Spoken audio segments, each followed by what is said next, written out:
There is one question in the Nancy Guthrie investigation that may sound simple, but the more you look at it, the harder it becomes to ignore. Could there be another Nancy Guthrie note that the public has never seen? We do not know that there is. There is no public confirmation of another unreleased note, but there is a documented discrepancy surrounding the second note, and that discrepancy is what we're going to examine today. Before the notes were publicly released, NBC News reported that 3 people familiar with the matter said the second note did not contain an apology. Brian Entin also reported that a source had told him there was no apology. Then the note was publicly released, and at the very end, it said, "We are truly sorry." So what happened? Was the earlier information incomplete? Were people talking about different communications? Was there an earlier version? Or could there be another note that investigators have never released? Again, we are not saying there is another note. We're asking why the information appeared to conflict. And in the middle of this story, we're going to hear Brian Entin's full conversation with forensic psychologist Dr. Chris Mahandi, who gives his own assessment of the notes and what he believes may have happened. Before we get into it, if you're new here, this is Brian Case Records, where we follow major cases, examine the evidence that's publicly available, and separate confirmed facts from theories. So if you want to stay updated as this investigation develops, subscribe to Brian Case Records. Then, the second note. Let's start with what we actually know. Authorities publicly released 2 notes connected to the Nancy Guthrie investigation. The second note claimed that Nancy had died shortly after she was taken. It said the writer believed her death was heart-related. It said she was buried in nature. And then, at the end, came the words, "We are truly sorry." That sounds very clear. It is an apology, but that's not how the second note was described in earlier reporting. Before the public release, NBC News reported that the message did not include an apology and cited 3 people familiar with the matter. Brian Entin says he had also received information from a trusted source saying there was no apology. That creates a very specific question. Why would multiple sources describe the note that way if the publicly released version clearly contained an apology? There are several possible explanations. The sources could have been mistaken. The information could have been incomplete. People could have been referring to a different version or communication. Or there could be additional material that the public has never seen. We simply don't know. And that's important, because this is where speculation can easily become misinformation. So we're going to keep the distinction clear. The existence of another note has not been confirmed publicly, but the discrepancy is real enough to ask about. And Brian Entin did exactly that. He took the question to Dr. Chris Mahandi, a clinical police and forensic psychologist who has experience advising law enforcement. What follows is Brian Entin's full conversation with Dr. Mahandi. To release, I haven't been able to wrap my mind around that, just because my source is a good source, and then I'm assuming the NBC News source is good, and then you have Savannah Guthrie who works there. I'm just curious what you make of that. I think there's just been a lot of communications that purport to be from, the alleged kidnapper or kidnappers. When you have a high-profile case like this, people come out of the woodwork and they're transmitting all kinds of stuff. So it doesn't surprise me that the investigators may have held some of that back. It also doesn't surprise me that, they may be sifting through these things and at this point decided that these were the 2 most viable communications, to beat the bushes with and try to get something to come out, because I'm skeptical about both of the notes being anything authentic. Nonetheless, you have to treat it as if it could be. And for no other reason, what if it is? So there's that. Plus, I think that they made the choice to release these things at this point in time, if for no other reason than to stimulate interest and maybe get somebody to come forward with other information. So the notes I'm skeptical about, and we can go through that if you like, as to why. But I do think it's investigatively necessary to look at them, put them out there. It worked in the Ted Kaczynski Unabomber case to get somebody to recognize the writing. But it also is important because it gets this case out in front of people again, and maybe somebody now is willing to come forward unrelated to the notes. Would they have a motivation to release notes knowing that they are skeptical of them and that maybe there are different notes they aren't releasing that they are less skeptical of? Do you know what I mean? Like, is it possible they've released these notes but think that they may be unrelated? And what would the reason be? Well, I think it is possible that they could release notes and be skeptical of them, just like I'm skeptical, because it is important to turn over every stone. So keeping an open investigative mind, just in case, do we know everything in the universe at this point? No. On the remote possibility that it might be, let's put it out there. It's not going to hurt the investigation. And in fact, it will keep interest up. And I think keeping interest up in some ways is the bigger issue. To somebody out there knows something, maybe more than one person, and putting it back out there again, getting people talking about it. Maybe alliances have shifted, maybe motivations have changed, and there is the chance that just the attention gets somebody to do something that they weren't willing to do before. So investigatively, detectives and investigation might release something they're skeptical about just to get people talking about it again and maybe get somebody to come forward. What makes you so skeptical of the notes that they released? Layers of skepticism. For one, why are they sending it to a news outlet if indeed they do have, this woman as a captive? Why not ask her for the email address to send it directly to, Savannah? So there's that. Why send it to a public, easy, to identify source? So, I have a problem with how they're communicating publicly about it as opposed to more direct inner circle stuff. Also, the tone of it was a little bit too not somebody that is really truly knowing what they're doing and in it. We are going to be holding her for ransom, or some paraphrasing. Why would you even use the word ransom? That's like you're having to call attention to what you're actually doing. If you look at genuine notes, they don't often make, use of the word ransom itself. You don't have to call attention to it if that's truly what you already know you're in the middle of. And then you go from the we until this will be the last communication here from me, which is not uncommon for people to leak out that, hey, we're part of a group, when in fact it bleeds through that it's just one person. The Bitcoin thing is a bit much. I'd be most interested in were there legitimate instructions on how to get that Bitcoin, to an account, and that becomes an investigative lead that's significant. But the Bitcoin thing, the specifying US dollars, but not specifying time zones. Why are you specifying US dollars, but not the time zone? This happened in Mountain Time. So if you're going to go to all that trouble to explain, US dollars, which is sort of unnecessary unless you're from another country, and that's another series of layers here. Why aren't you specifying time zone? And just the tonality of it was, less than credible. The second letter, why would you now say you're not going to hear from me again? And then now you're communicating, and all of a sudden you found a conscience. That just didn't seem legit to me at all.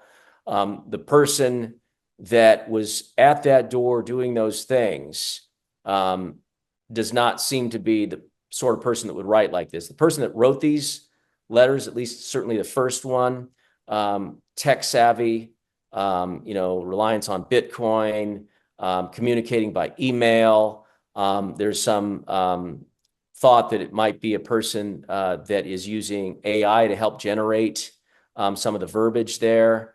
So, all that tech savvy stuff, and the claim that they had inside information about the investigation because they made reference to the watch and they made reference to something that could be seen from the drone footage out back, the broken light. I wouldn't consider those two pieces of detail enough to say that that's inside information. Because like you, there were other people that were present or had sources that were there. And that information was leaked out pretty early on and available. So I would think that there would be something much more intimate and personal, to render this legit. Further, I don't believe that the person went there to commit an abduction. In what situation would you take on an elderly person who has significant medical needs? It's a lot of logistical problems for a would-be kidnapper. Everything that I have seen on this, to me, seems like it was something that evolved and wasn't necessarily planned. The possible home invasion or burglary, yes. Kidnapping, no. And I think things unfortunately went bad in there, and that's what we have here, as opposed to a planned abduction. So those are some of the words. And then in the alleged apology letter, you have perished being the word. Like, who uses the word perished to describe that? And buried in nature, again, pointing towards possible AI, but also not what we would expect to see, from the typical kind of person that would get involved, in these kinds of endeavors. So I have a lot of reasons why I think it's incredible as opposed to credible. Nonetheless, I think it's investigatively the right thing to, tease it out, put it out there just in case. But more importantly, it's a tool to get interest back up again. And possibly, maybe somebody recognizes who wrote it, because there's something unique there. The person who wrote it is bright, and you can say that, well, that's AI. Nonetheless, you can say that that's AI, but they're bright enough to use AI. And there's only one real mistake in the letter, and they actually don't make that mistake the first time. Receive is spelled correctly one time and incorrectly the second time in the first alleged so-called ransom letter. So, you're talking about a bright, articulate, educated person that wrote both of these. And whether there was assistance by AI, there's still a tech-savvy person who's comfortable operating in that world and, using Bitcoin or referencing to Bitcoin and all the logistics of that. And that points towards, I think, a different type of person than what actually perpetrated this. You mentioned home invasion, burglary. I guess one thing that I've struggled with is why, if it was a home invasion or just a burglary, and then something went wrong, why would you take the person with you? Wouldn't that be more Well, difficult? Like, why wouldn't you just leave them there and get away? way more difficult. Perhaps there was a fear of recognition or identification. Perhaps the person was worried about DNA that they may have left behind if they left the person there. Perhaps they, I hate to even say this, but if perhaps if she was already mortally wounded, the concern was about delaying the investigation by removing evidence being, present on a potential body of a person that was harmed. So I think that there could be evidence-based reasons for removing her from the household, from eyewitness identification, potential problems that the person may have perceived, to shoot, she's got this about me, or I left this piece of DNA on her, those kinds of considerations. So, bias, the idea of perhaps buying some time or delaying an investigation through the disposal of what they might perceive to be evidence. It's a horrible thing for me to have to say it that way, but that may be how they thought about it. So you don't think, based on what you know, that it was a ransom? I don't believe that the person went there to commit a kidnapping for ransom. And if indeed any of these are legit, that was an after the fact determination, because again, this is a low risk victim person, an elderly person with significant medical problems. And if you've done your research, even basic research in preparation, you would know this, and you wouldn't want to take on all of that. It's a lot of work to keep a captive, and it's a lot of work if they have medical and any other special needs. Is there any chance in your mind that this is someone who has a fascination with Savannah Guthrie? And I ask that because it seems like in the videos, some of the videos Savannah made, and I'm sure coached by the FBI, she was trying to like connect with the person in what seemed like kind of a intimate, interesting way. Do you think that's a possibility that this is really more about Savannah? Um, so the question about whether this is more about Savannah and whether the offender or offenders were really about targeting her, some sort of stalker or person that was obsessed with her, it wouldn't be a secret who the person of interest might be. Like usually if there's a stalking situation involving a public figure, they're going to know the array of suspects who have been over communicating, showing up, doing strange things. The ones that I've seen that have tried to perpetrate abductions of their victims, they are well known, and they're going to be on a very short list that's going to be quickly identified. And the idea that there be some person like that that has that degree of preoccupation or fixation upon her that hasn't already been vetted or investigated, to me seems unlikely. They would very quickly appear in this investigation and be looked into. I believe that her talking as a human being trying to connect is exactly what we want people to do in hostage and kidnap situations, is to try to find humanity in that person, to say, hey, this is my mom, this is a person, to get away from, ability to dehumanize the person. So humanizing and connecting is exactly what you want a victim's family to do in a situation like this. And I don't think it reveals, that they think it is somebody that, has a preoccupation with her. I think it's what you do in these situations anyway. Say, we love her, I miss her, she has needs, this is a mother, this is a grandma, and she's hurting and we're hurting, and to appeal to whatever humanity might be there. Because in my work with hostage takers and kidnappers, there are sons and brothers and fathers and sometimes sisters or even mothers sometimes. And finding that common ground of humanity is often where the solution is for creating a Stockholm syndrome, if you're like captive by somebody, or, a bond by which to bring the person across to do the right thing. So I guess it was a long-winded way of saying, I think to humanize is always a good idea in these situations. And I think that that's as simple as what they were trying to do. You mentioned your work with hostage kidnapping situations. It's really what you do. So it sounds like it doesn't feel like that to you.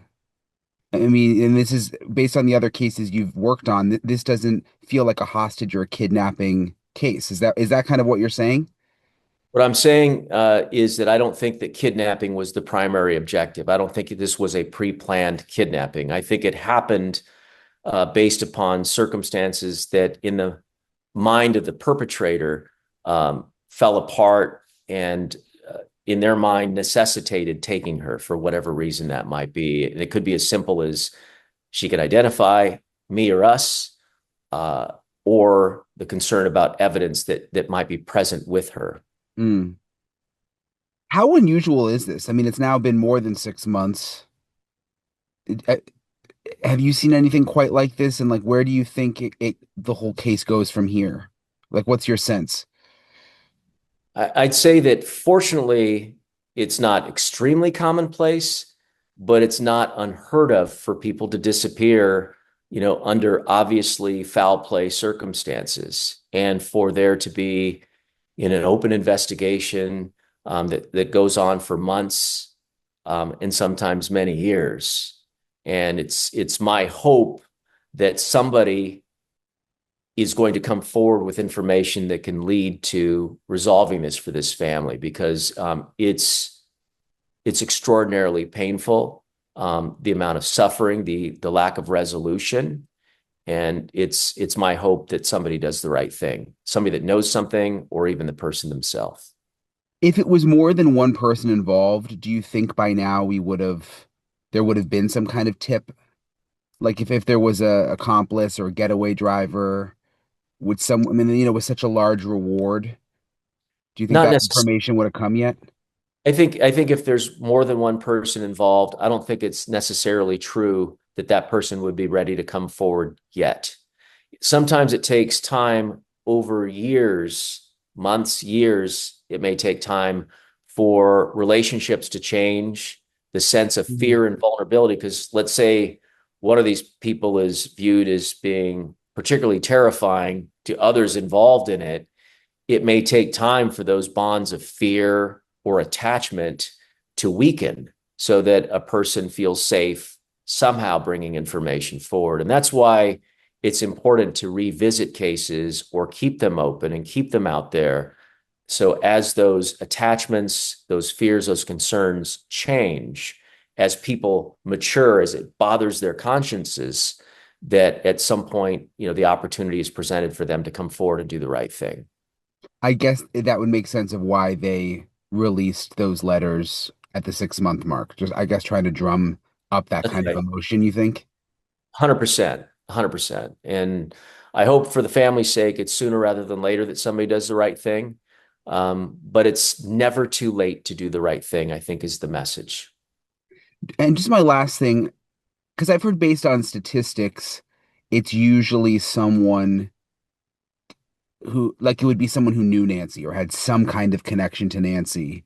That, do you think that could be the case here, or do you think it was just, I mean, you mentioned like home invasion. It's just I've been out there. I spent so much time out there. For me, it's hard to wrap my mind. It's just this one random house in this big neighborhood. It's dark.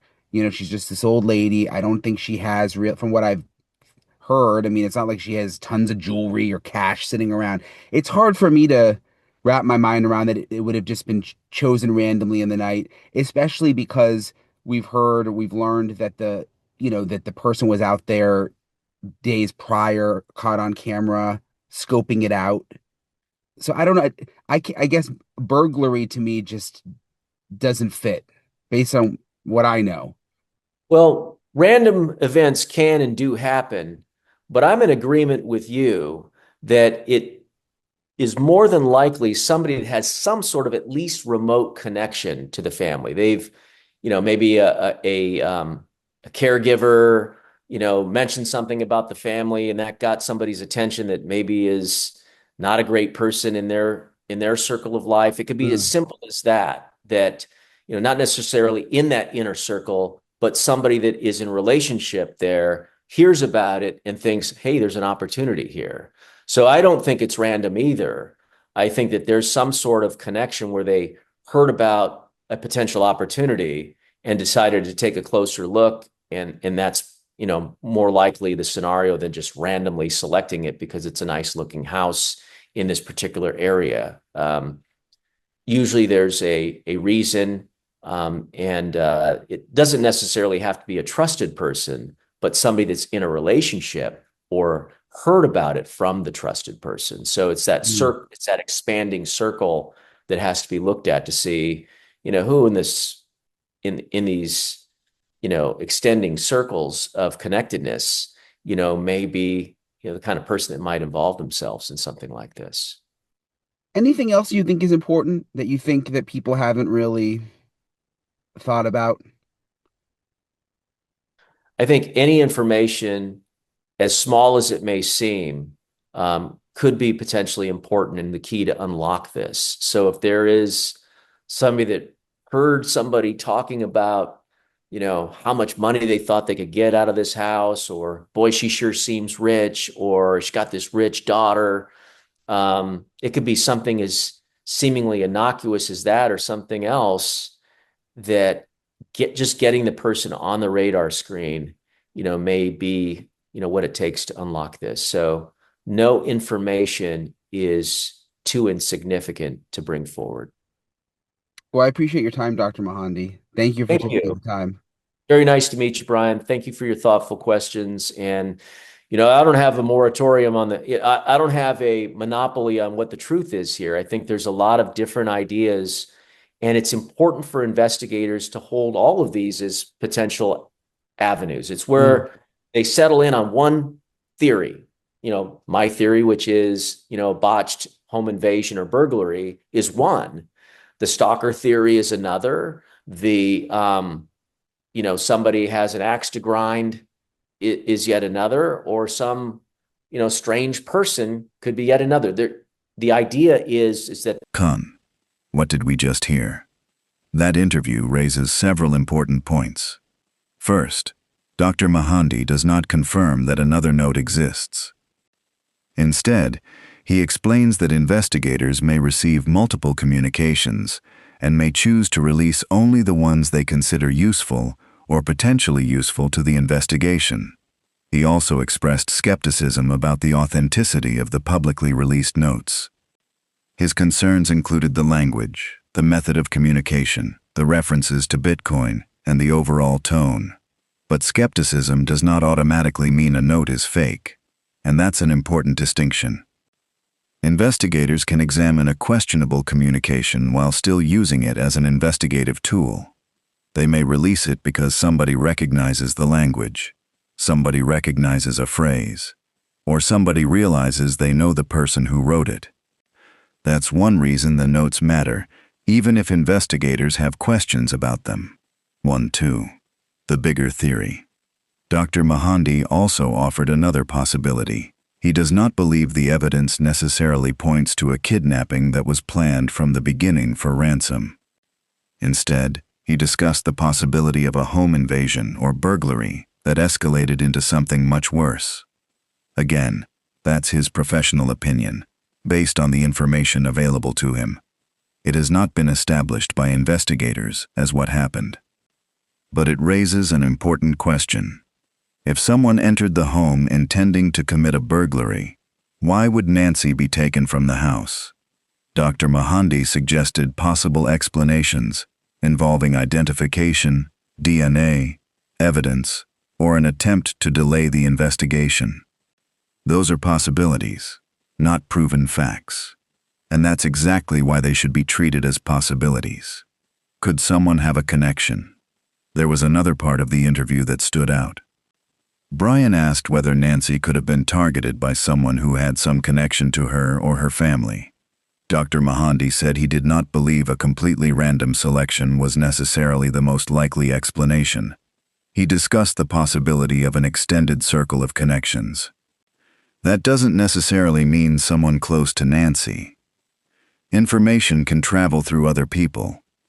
Someone could hear about a person's circumstances. Someone could mention money, a home, a routine, or a family connection. And eventually, that information could reach someone investigators would never immediately associate with Nancy. Again, we don't know if that happened. But it is one of the possibilities Dr. Mahandi believes investigators should keep open. What about the human remains? There has also been concern after human remains were discovered in the Tucson area. Understandably, people immediately wondered whether they could be connected to Nancy. But authorities have said they do not believe those remains are connected to her disappearance. So for now, that discovery should not be presented as a breakthrough in the Nancy Guthrie case. It is a separate development unless investigators establish otherwise. And this is exactly why careful reporting matters. A case this emotional can make every new development feel like it must be connected. But sometimes it isn't. So, is there another note? That brings us back to the question we started with. Is there another Nancy Guthrie note that the public hasn't seen? Right now, we don't know. What we do know is that earlier reporting described the second note as containing no apology. Brian Entin says a source told him the same thing. and the version eventually released publicly contains the words, "We are truly sorry." That deserves an explanation. But until investigators or another reliable source provides that explanation, we shouldn't turn the question into a conclusion. Maybe the earlier information was wrong. Maybe different versions existed. Maybe different communications were being discussed. Or maybe there is information that investigators have chosen not to release. We don't know. And perhaps that's the most important thing to remember about this case. There are still pieces of the story that the public does not have. But final CTA, Nancy Guthrie's family, is still waiting for answers. And while this investigation continues, we'll continue following the developments and examining what can actually be confirmed. If you want those updates without the rumors and speculation, subscribe to Brian Case Records and turn on notifications. And if you believe someone may know something about Nancy's disappearance, remember that even information that seems insignificant can matter to investigators. Someone may know something. Someone may have heard something. Someone may recognize something. And someday, that one piece of information could be the piece that finally helps investigators find the truth. This is Brian Case Records. Thank you for watching.